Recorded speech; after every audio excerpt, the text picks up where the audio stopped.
Hi, everybody, and welcome to another episode of the Double A Team Podcast. I'm your host, Steven Negishi. Thank you for joining me on this Sunday night, a little bit after 8 o'clock here on the East Coast. Let me get my laptop because it's about to run out of battery as well.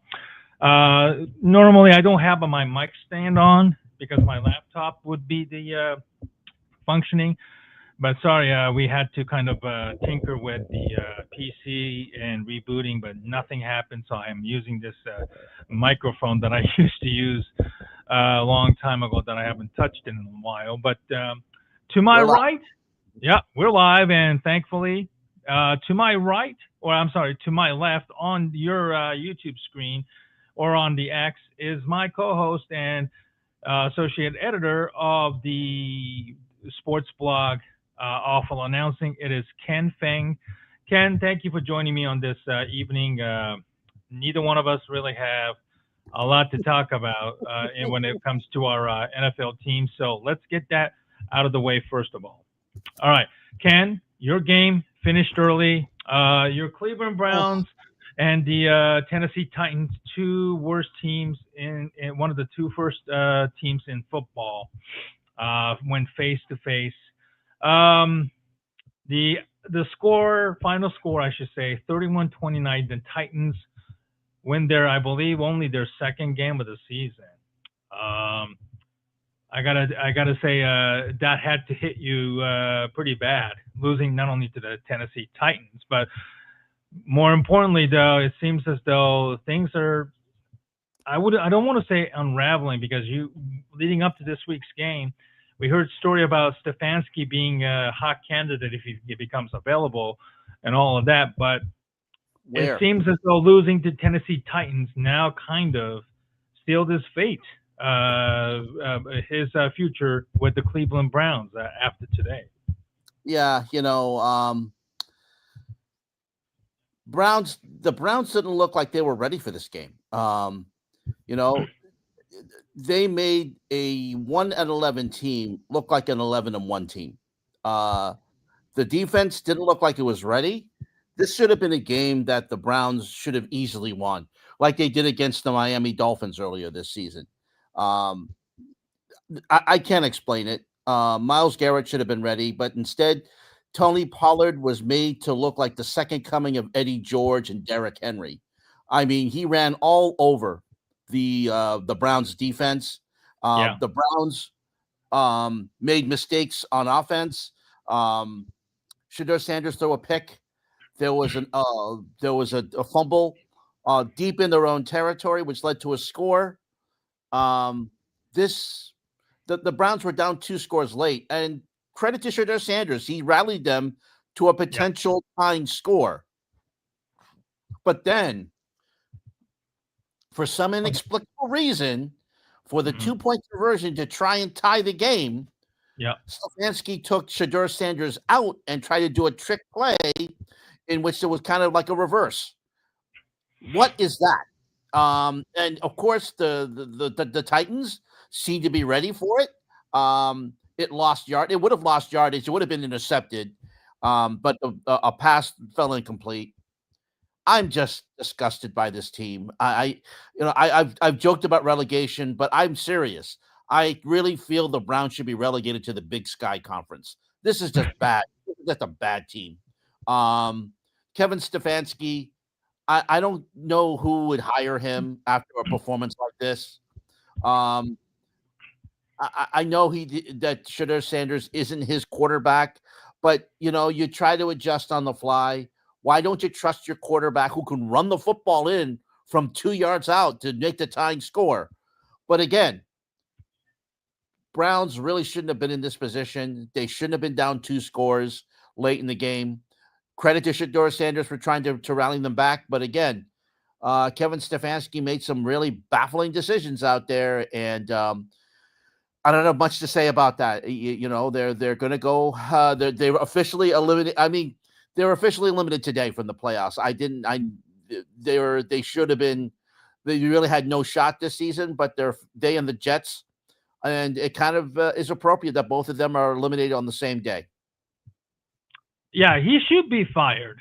To be um, and that could still happen because we spoke about this last week. That for him to, in this case, Stefanski to take Sanders off on that 2-point conversion when he brought you back to that moment, and then he's not on the field. What is this? He did the same thing again last week, I believe, on that 4th and 1 or 4th and 2 play where Wildcat or Harold Fannin, the rookie tight end, tried to run it in and then it didn't work. And Stefanski was kind of dismissive, and once again, he seems to be very, very nonchalant about it. And I get it. I think at this point, if Browns fans accuse Stefanski of trying to sabotage Shedeur Sanders at any point during the game, I think the fans will believe it. And I think today's decision, once again, was on full display. On the full display, excuse me. It seems as though neither man are on the same page, and Sanders tried to defend him, last week, and it seems as though Stefanski's action speaks pretty much how he truly feels about Sanders, and I think today's loss was pretty much an indictment on that one. Yeah, this management, the ownership acts very strangely, Steven. I talked about Jimmy Haslam all the last couple of seasons, about how he makes these strange moves. But look, you've got a quarterback who seems to have the locker room. I mean, it looks like the defense really is excited about Shedeur Sanders. They like him. They feel that the defense plays better when he's on the field, believe it or not. But for some reason, the defense today just didn't have its heart into the game and just didn't play well. Myles Garrett, of course, he got his 20th sack of the season. He's going to break the record for sacks. We know that. But it's going to be all for naught, Steven. It really is. It's going to be another wasted season in Cleveland until we see some fresh blood in the coaching ranks right now. And like I said, I have been a Stefanski fan up until this season. I mean, he helped get us in the playoffs one season, and he had COVID and beat the Steelers. And for that, he should be commended. But these last 2 seasons have been just been totally baffling on me, Steven. I don't know what's going on. I don't know. It's rather obvious to me that I don't think he's seriously trying to sabotage Shedeur Sanders, but it just goes to show me that the way that the last couple of weeks that he's coached, that he doesn't truly endorse him. And I think that's not a good sign. It doesn't matter who he's on the field. You got to endorse them. You got to be on the same page. And for him to take out Sanders on a couple of key moments out there, I think speaks volumes. Yeah. I think Stefanski needs to be fired ASAP, to be honest, because the Browns lose to the Tennessee Titans, which is a bottom dweller, probably one of the worst NFL teams I think I've seen in a long, long time. With Brian Callahan fired, Cam Ward is shooting blanks.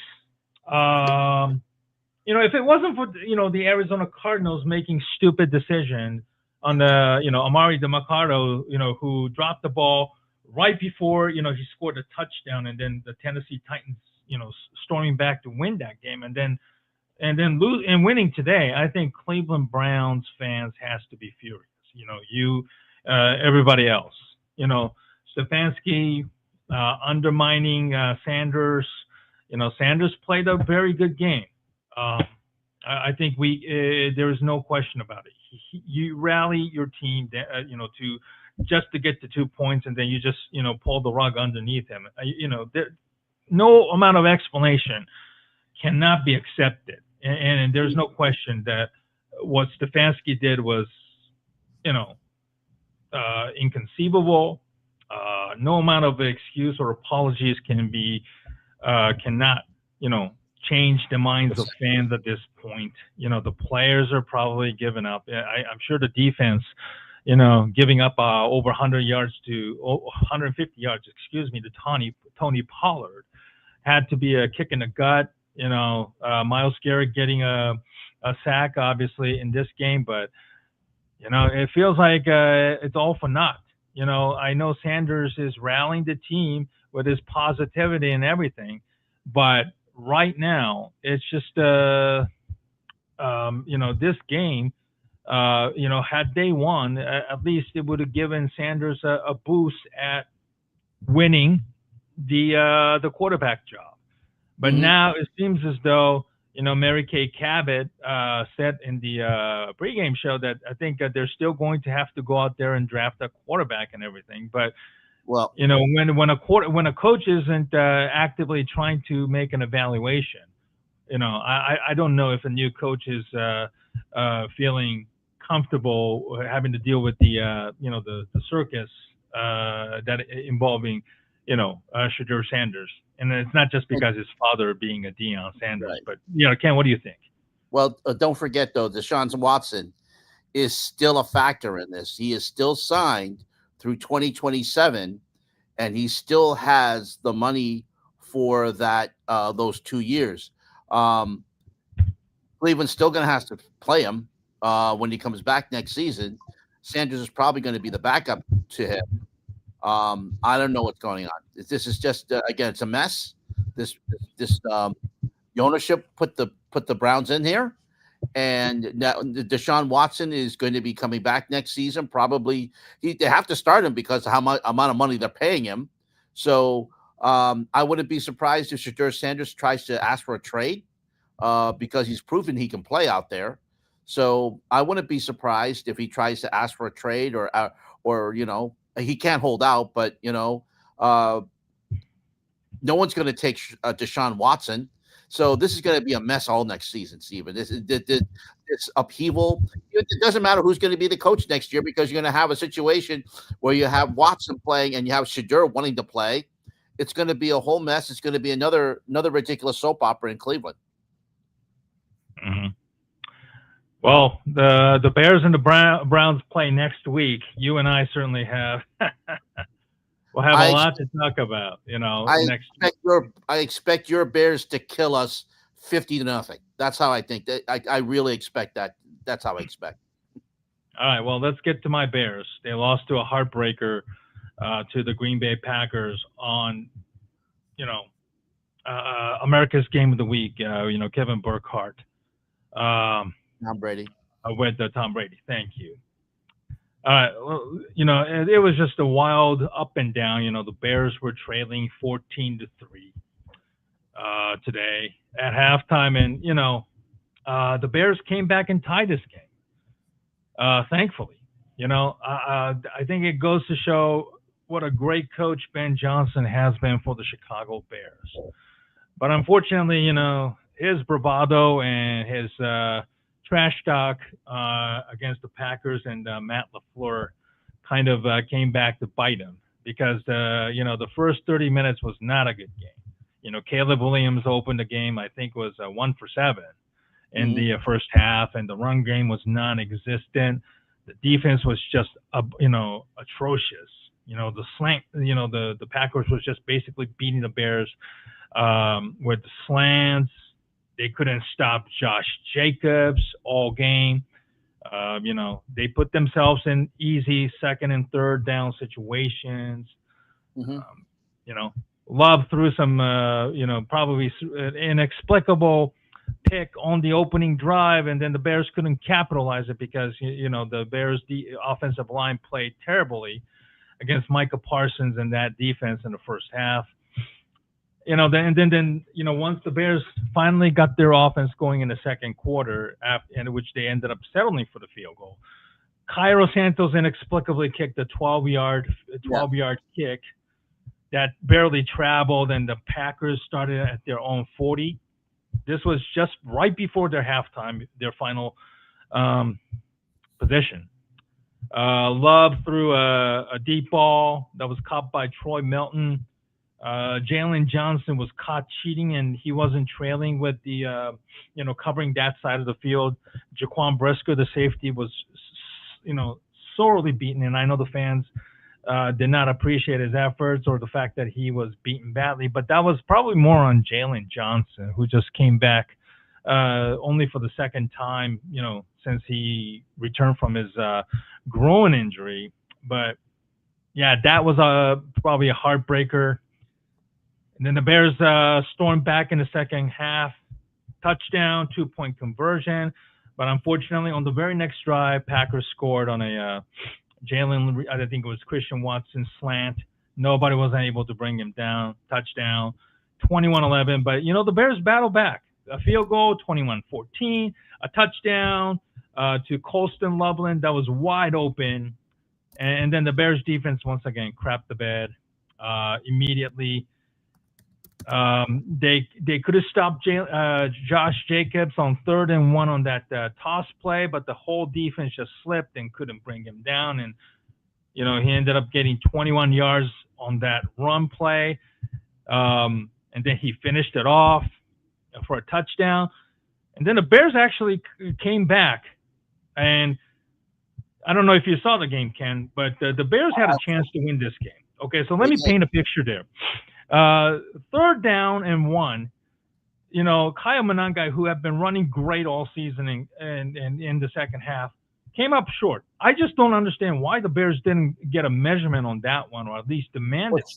Challenge it. You had a challenge. Right. Challenge. Right, exactly. Bears won the challenge. Now, first of all, in the first quarter.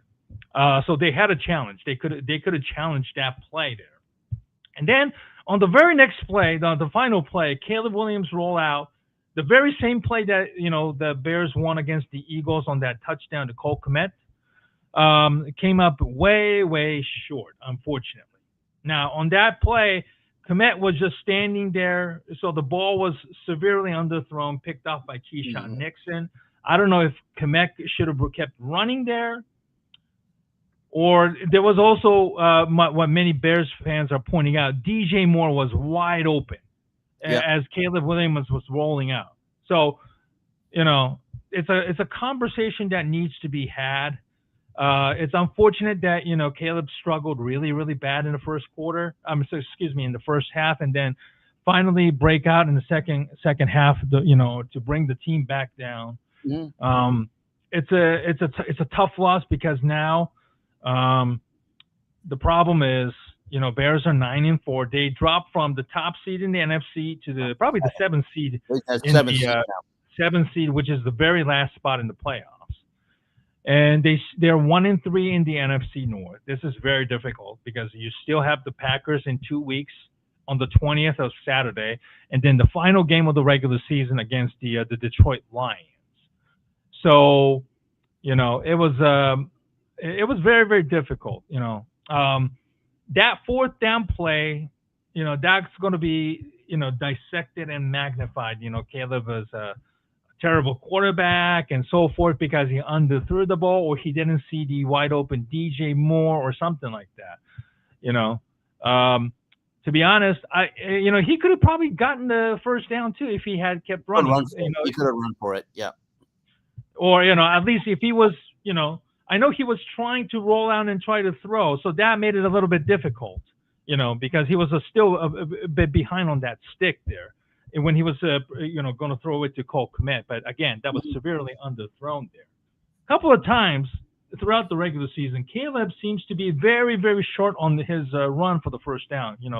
Whether it's not he's scared of being hit, and I understand if that's the case. You don't want to, you're a quarterback, you don't want your head torn off by some defender. And right.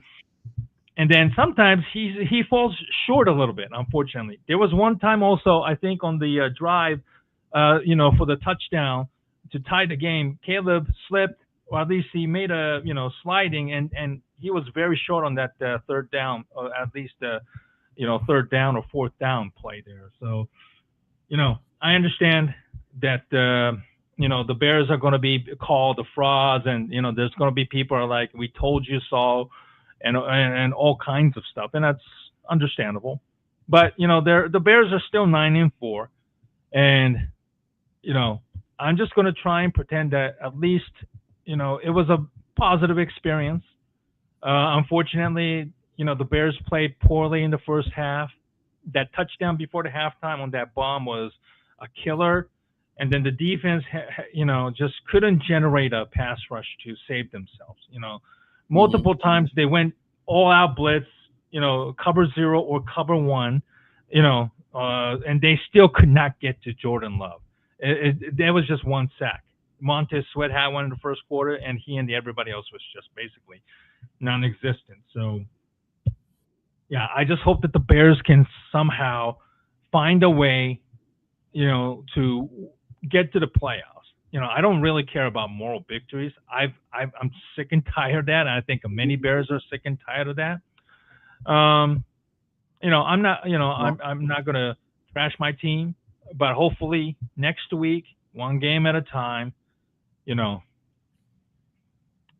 it starts with Cleveland. It starts with Cleveland, and they have to beat your Browns.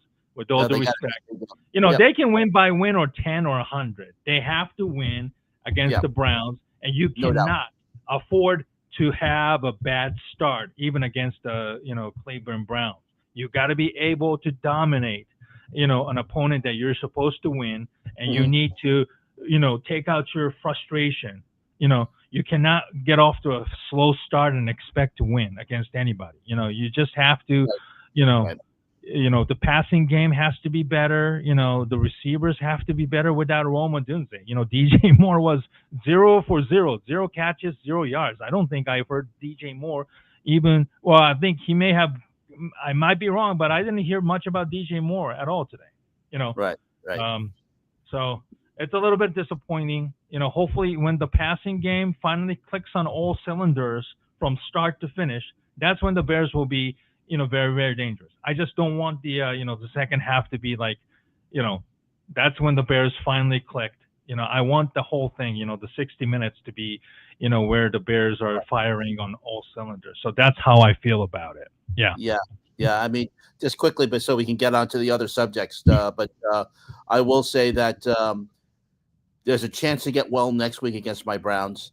Like I said last week, you have to hold serve at home. So you have to win that game against the Packers in week 16, Steven, which is going to be on a Saturday. It'll be on Fox again. So you expect Kevin Burkhardt and Tom Brady to be back at Soldier Field. So I would have to say you count this loss. You knew this. You're on the road. You know that Lambeau Field's a tough place to play. You had a shot to win this game. You get well against the Browns next week. Which pains me to say, but then you'll hold serve at home against the Packers when they get in, and then hopefully you're back in the hunt, leading the division again. So we'll see what happens. You can see how quickly 1 week works. You're in the number 1 seed this week, but coming into the week, you're now the number 7 seed. Hopefully, when you have a chance to take on the Packers in 2 weeks, you can reverse that. You can flip the script. So you still have to hold serve at home. So I think there's a good chance that could happen. So again, I know we talked about the schedule is going to get much more difficult, but right now you have a break in that. You got my Browns coming in, and with the way that my Browns played today, and with your running attack, it might be able to be enough to get a win next week. Mm-hmm. A quick look at the rest of the league. Steelers beat the Ravens 27-22 to, get a 1-game lead on the Ravens on the AFC North. There was a controversy too. There was on that touchdown that looked like it was touchdown, but it was dropped by Isaiah Likely. Yeah. And then it looked like he held it up long enough. But then they ruled that it was not possessed long enough, so he didn't we go way back into that controversial. Did he make a football play or football act? So it wasn't. It looked like to me that he had 2 steps and enough to it, but they didn't rule it a touchdown. The next play, 4th and 1, was ruled illegal formation, so it was a 4th and 5, and then Lamar Jackson tried to make a play. By throwing to the end zone, it was incomplete. That was the game. So I know Baltimore's going to be very angry about that. But right now, Pittsburgh with Aaron Rodgers, he scored a touchdown today, first running touchdown in 3 years. Scored a touchdown today. They're back on top of the division for now, and right now, Baltimore is looking on the outside, looking in. Quick It's a simple yes or no. Do you think Mike Tomlin will save his job if he wins the AFC North? Yes, Yes or no? yes, I do. I do. Okay, I don't know. I'm still saying kind of no, 50-50. I think If they're he going to wins, probably I'm going to say Tomlin and the Steelers will still find a way to split each other after the season is over. That's all I have to say. And then the okay. Colts suffered a massive loss, Yeah, not just with the score today. Daniel Jones apparently suffered a torn Achilles. Yeah, So now the Colts are 8-5. Jacksonville, of all teams, is I don't leading get the it. AFC South, which notoriously has been I don't want to say, I hate to say something like this, but it's been a trash division, unfortunately. Because it's always Houston dominating, and then the rest of the team are kind of like floundering. And this year is no more evident than where Tennessee Titans is. Houston got off to a real bad start, and now they're actually ahead of the Colts in the wild card race. It seems as like the Colts are in a real bad spot right now. They could lose the rest of the division. They They could. gave up their first round pick, if you remember, to Sauce Gardner for the next 2 years, 26 and 27, if Yeah, I'm not mistaken. And yeah. now Right that now, pick looks very good for the Jets side. yeah. Well, knowing the Jets, they'll screw it up somehow. But that they're the Jets. But Indianapolis right now is in the eighth spot with that loss to. You still cannot convince me, Steven, that Trevor Lawrence is a good quarterback. I think he's terrible. I don't think he's very good. He's regressed to the point where I think that in a big spot he's going to find a way to throw a big interception. But for some reason, Jacksonville is on first. Um, Yep. Losing Daniel Jones is going to be a big blow to Indianapolis. He's played so well this season. I hate to see it, but he's going to be out for the rest of the season, most likely. He probably won't be back sometime until mid next year.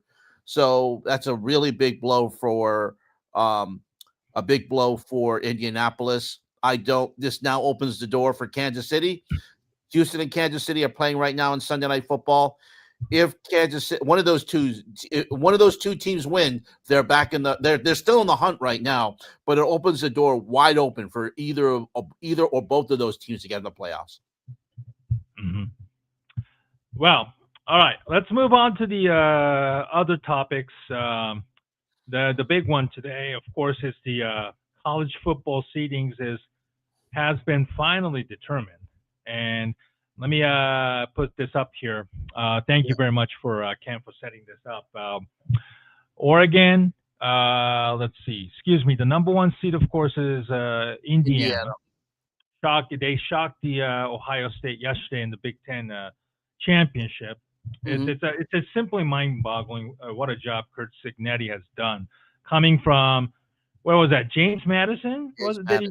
Okay, so he came from James Madison to Indiana and then turned them into a college football juggernaut in just 2 years. Of course, last year, in his first year, they went to the playoffs. They lost to Notre Dame, and then Ohio State is at number 2. Georgia is 3, and then Texas Tech, who beat BYU to a pulp yesterday in the Big 12 championship, is at 4. Oregon, James Madison is the first round matchup. They face that Texas Tech faces that winner. Alabama and Oklahoma again. We've seen this already played out in the SEC a couple of weeks ago. We'll get into that in a second. We won't be like ESPN and draw it out, but I'm not happy about that Alabama pick. But continue. Go ahead. We'll talk about that in a second. All right, and then Ole Miss without Lane Kiffin will face the Tulane. A team from Louisiana, but obviously it's a different team. And then Miami will face Texas Tech, who suffered a massive loss to Texas on Black Friday and is now dropped all the way to the 7th seed. The winner of Miami, Texas A&M, will face the Ohio State. All right, so Ken, you spilled the bean there. Alabama made the playoffs yesterday.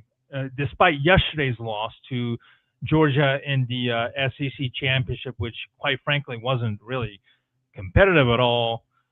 And this was actually one of the controversial decisions. Notre Dame was also left out, and people were talking about, Notre Dame, Miami, blah, blah, blah, all week. I'm glad Miami got in because they beat Notre Dame in a matchup already. So that head-to-head matchup, even in a non-conference game or whatnot, technically Notre Dame is That not. should stand for something. Right. They play SEC, but they're not really in the SEC conference. So at least they played each other, and then Miami beat them fair and square. There was no controversy in that game, as far as I remember. So I'm glad that at least Miami got in. But Alabama, Oklahoma, I have nothing against Oklahoma. It's that Alabama is the fact that they're in it for some reason, Three losses. inexplicable reason. Three losses. And then again, yesterday they lost to Georgia in a game that, in the SEC championship, that Alabama was quite frankly dominated. And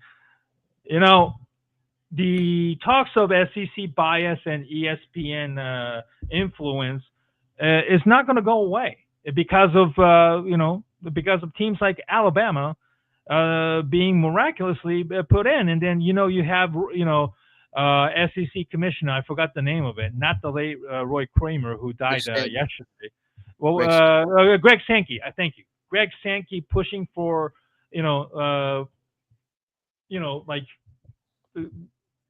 facing or at least pressuring or using his influence to say SEC deserves it and all that kind of stuff. It's simply embarrassing. So, Ken, I'm going to give the floor to you. Your thoughts on the seedings and then Alabama getting favoritism because it's SEC and the ESPN. Well, I feel Notre Dame should have gotten in over Alabama with 2 losses. Right. Notre Dame with 10 straight wins should have gotten in. And I still don't understand I don't understand the committee. I really don't. The committee said that, first of all, Notre Dame was ahead of Miami, and then all of a sudden flipped them today or yesterday. With them not playing, how do you flip them? I don't understand that at all. And then BYU, which gets killed in the Big 12 championship game by Texas Tech. So you would think that perhaps Alabama getting killed in their conference championship game would be moved. But no, they bring Alabama in over Notre Dame. You can talk about how Notre Dame was acting like babies by deciding not to play in a bowl game. Look, I get it. I understand that. But still, it's just college football is in this is just it's in a wild state right now until things settle down, which I don't know if it will. You're going to get this type of chaos. I think probably next, they're talked about the group of 5 with James Madison and Tulane getting in. They deserve to get in. I think they do.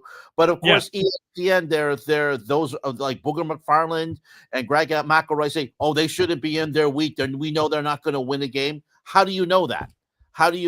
Okay, granted, they're going to go. James Madison has to go on the road to Oregon, a tough place to play in Autzen Field. We know that. Tulane's going to take on Texas A&M. I'm sorry, they're going to take on Mississippi without Lane Kiffin. Mississippi's in a state of chaos. They have Charlie Weiss Jr. coaching them, who's also going to be going back to Lane Kiffin later on. So you don't know. One game, if Tulane and James Madison play the perfect game, just like Boise State did with Oklahoma back in the Fiesta Bowl when no one thought that Boise State was going to win, one game you could win that. You could win. But next year it's going to be probably tweaked again, so the group of 5 doesn't even get in, so the SEC can get more teams in, which I think is ridiculous. And Alabama, I really don't think deserved it. But again, this committee did a very bad job. It really did. It did a bad job in choosing these 12 teams. People say, oh, with 16 teams, it should be better. I don't think it will be, because we're still going to get this type of chaos until maybe we get 2 networks coming in and having this, because ESPN's relationship with the SEC and wanting to continue its relationship. I think this is just beyond reproach about how this. And not only that, ESPN show today.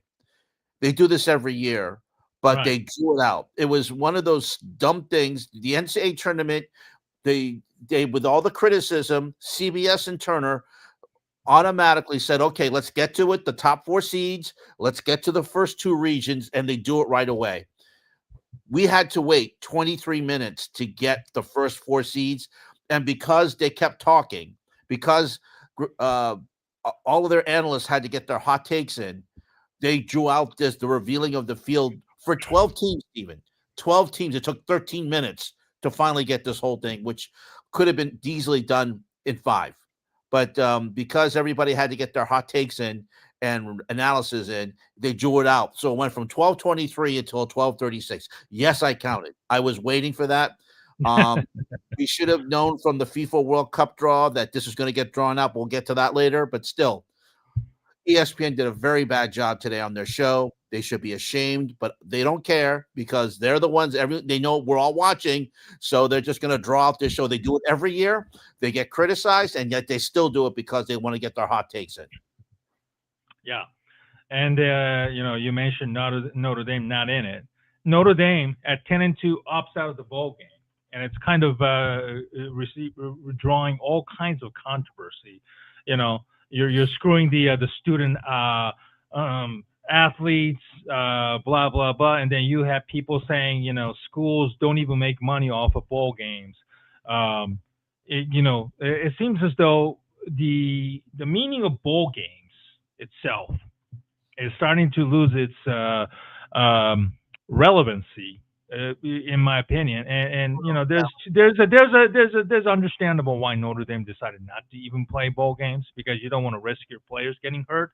Of course, you have players like Jeremiah Love, who's a decent shot at going in the top 15, top 20 in the in the upcoming NFL draft. So he probably would have opted out anyway.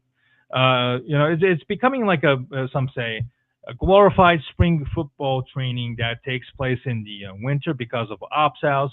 You have transfer portal. Unfortunately, players leaving a lot earlier nowadays. Players not opting to play out. Yeah, and then coaches too.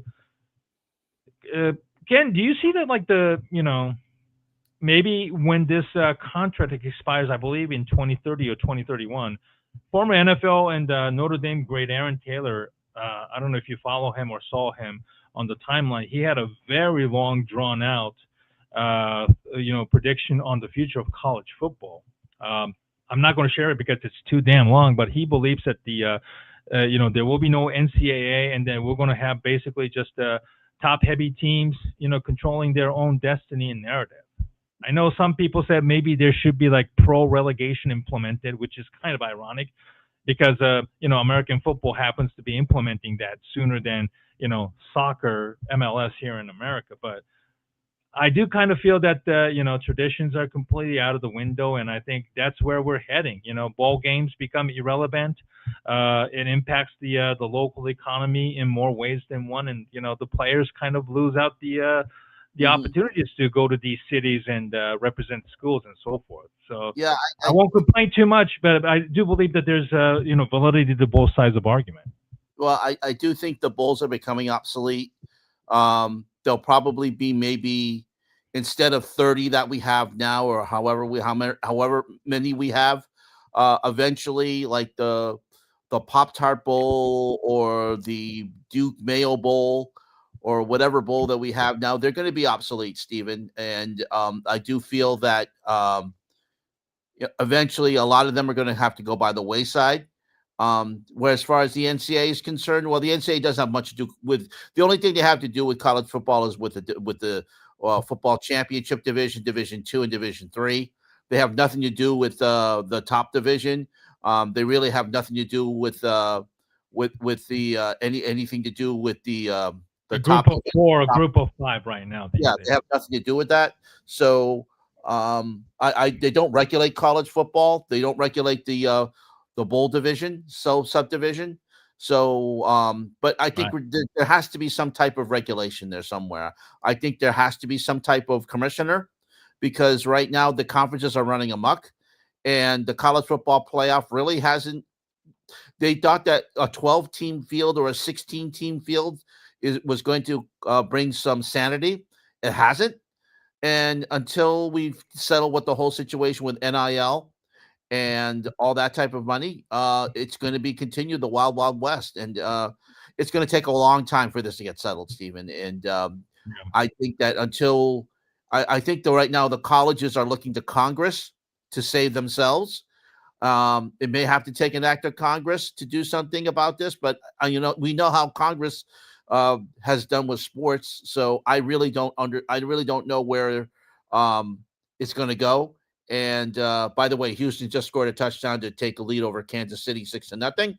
So that's going to be, although there's a flag on the play. We'll see what happens there. But anyway, college football is in a wild, wild west situation. And until they get this figured out, Stephen, we're still going to continue to see a lot of chaos every single year. Yeah.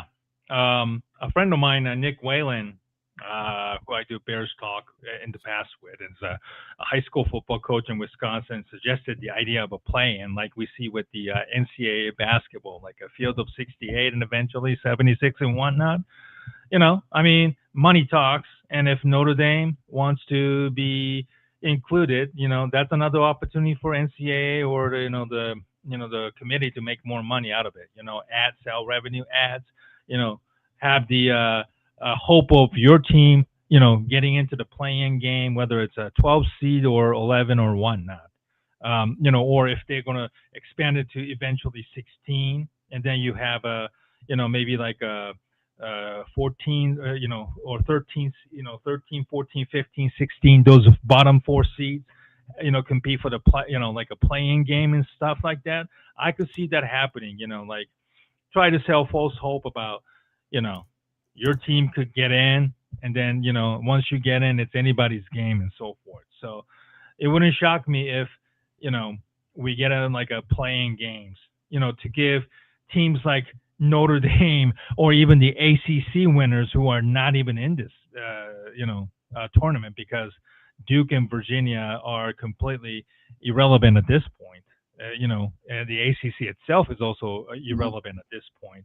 Or even, allow teams like BYU, who got their ass kicked, but still probably had a valid reasons to gripe, or at least, have hopes in the CFB playoffs. So it wouldn't shock me if that's something that the CFB committee plans on discussing moving forward. All right, let's end the show.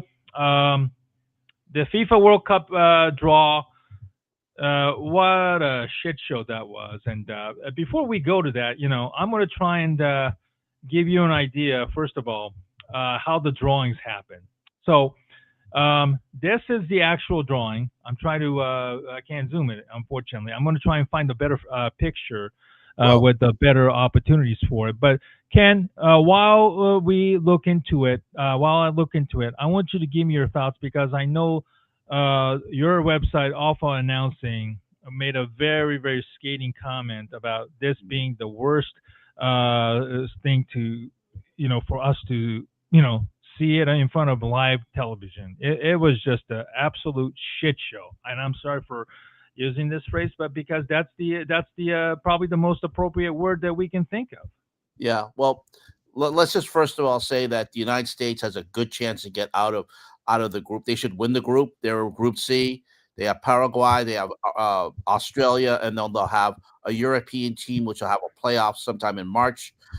So they have a very good chance. They should win that group. Anyway, in regards to the draw, here I am. I'm at work, and I have a 40-minute lunch, and I quickly grab my lunch to think that I'm going to sit down and see at least the draw somewhere in Group D or Group E. No, I'm seeing. I don't have a problem with Lauryn Hill, but I didn't want to see. She's the least of the problems. She was the I least didn't of want the to see her sing. Okay. You had Kevin Hart. You also had Jack. What was her name? What was the co-host name? Heidi Klum. Was it Heidi Klum that was there? Yeah, Heidi Klum was there. Yeah. Yep. Probably the least interested person, probably one of the least person out there. So. You also had all the time that I was watching, there was no draw. Okay, so luckily, because of and I was following a little bit on social media about the comments. I knew that I could at least fast forward when I got home to skip all of the ridiculousness, the medal that was the FIFA World Prize that was given to Donald Trump. Yeah, FIFA Peace Award. Yeah. So I don't understand. I mean, yeah, first of all, they held it at the Kennedy Center. FIFA originally wanted to go to Las Vegas, which is where they held the draw in the 1994 World Cup when the last time, but Donald Trump insisted they have it at the Kennedy Center instead. I just think there were a lot of coaches when they did cutaways, Steven, that looked really baffled to say, what the heck is this? And just get to the draw. I think it took, an hour for them to get to the draw?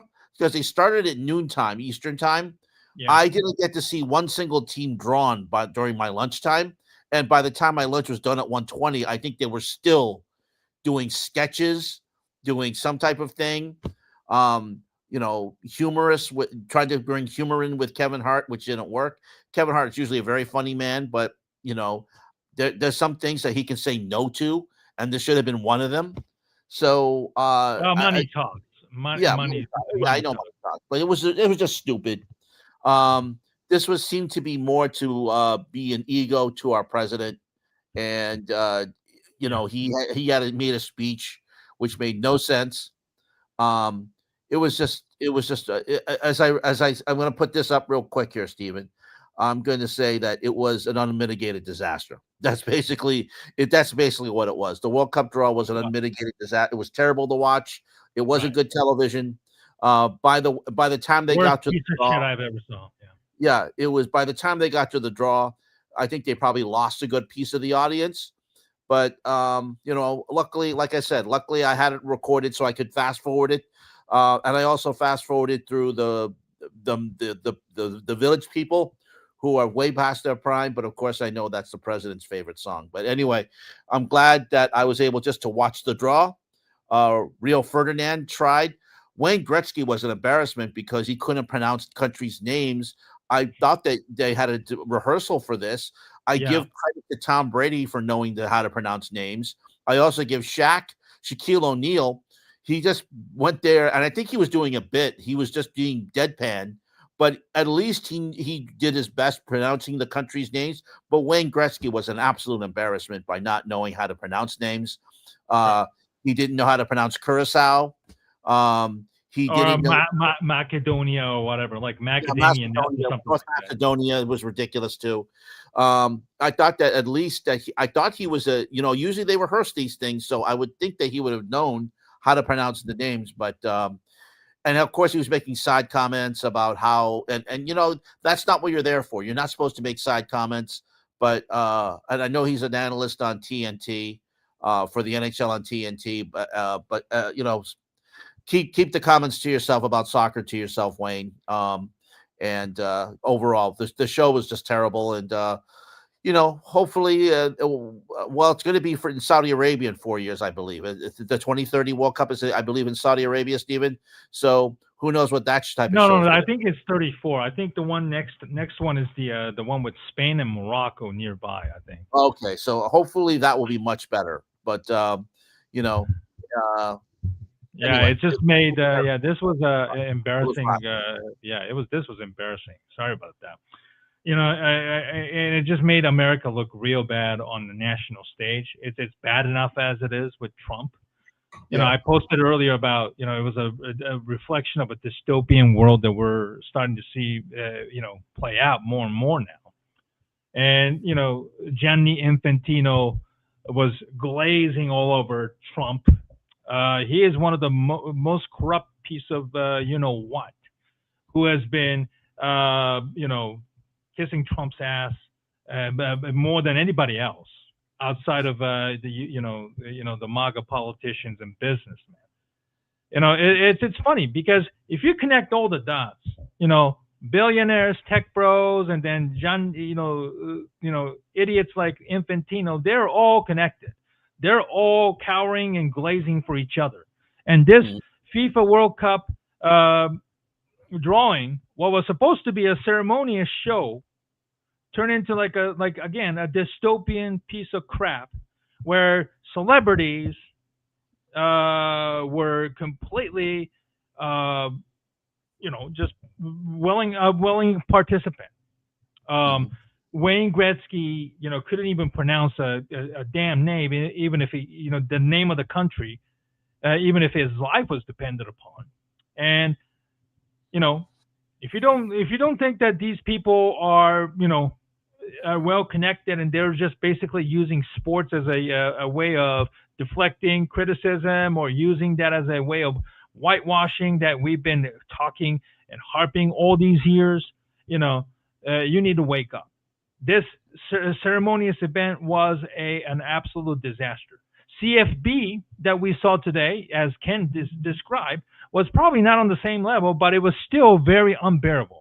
Where you have a bunch of talking heads try to talk things over, and try to criticize Notre Dame for pulling out of the ball game. Try and pretend like why Alabama with 3 losses and getting their ass kicked yesterday deserves to be in it. We see the bias, we see the connections. We're not stupid. So, the people who say sports shouldn't be in, politics or vice versa. I like to hear what they have to think about the World Cup, and then also, the CFB playoffs. Mhm. Because there are people with vested interest, like Kirk Herbstreets of the world, trying to pretend that they're neutral, but we all know, we can see it from miles away. So, don't try to pretend that we're stupid. And I think this week, today, and then the Friday was just makes you really really think about Mhm. how we are being seen as a sports fan. Not just here in the United States, but on the global stage, Ken. Right, absolutely, and we'll have a lot to say about the World Cup coming up. It's I mean, 187. I wanted to talk about the drawing, but Ben, this opening this drawing ceremony was just so terrible that we couldn't even bat an eye, or at least turn it No, away. But we'll try and talk about it, in our next show, because you yeah, know yeah, 48 teams, and then there's so much to talk about, and we right, definitely have our feelings, or at least predictions on this one. right. But I also will say that if the United States doesn't get out of its group, there's something definitely wrong with the United States soccer. But anyway, we'll get to that next time. Want to thank you for watching the 192 people who came on board tonight. Thank you so much. Thank you. Really, really appreciate it. So thank you, bearing, and we had some technical difficulties. We thank you for your patience, but you came on board, so Yeah. that means a lot to us. So give us a Right. like on the YouTube channel. It's at Fangs Bites. All of our shows are archived there. Whether you watch it on a mobile device, or Sure. if you watch it on your tablet or your smart TV, we really appreciate it. And thank you so much. And subscribe. Don't forget to subscribe. Thank you. We got a late start because the Bears Packers game obviously was of great interest to me. It started at 4:25, of course. Next week against the Browns, it's a 1 o'clock game, so hopefully the game will end. I'm talking with my buddy Rashab Shakiri about doing a live stream either next week's Browns game, or we're probably definitely going to be doing one on Saturday. The week after that one, the Steven, December 20 Packers game. We probably do some live stream if it's possible. But what was Steve, that, Ken? let's talk about let's we'll definitely be on next Sunday at our regular time around 7 o'clock Eastern. But let's talk about doing a special show right after the Bears game. If Okay. you're gonna do a live stream, let's talk about doing a special stream right after our special Saturday night stream. So let's talk Okay. about that and see where it goes. Absolutely. We'll keep you updated. If we do a live stream next week, I'm definitely going to ask Ken to kind of jump on in with us to kind of, maybe about 20, 30 minutes of your time, and then, give us your thoughts on the game itself as well. So we'll keep you updated, folks. All right. Thank you so much. Have a great week in sport. Be safe out there. We know it gets dark early right now, so in this time, stay warm. and be good. And hopefully your Christmas shopping is going well. Have a good night, everyone, and we'll see you next week.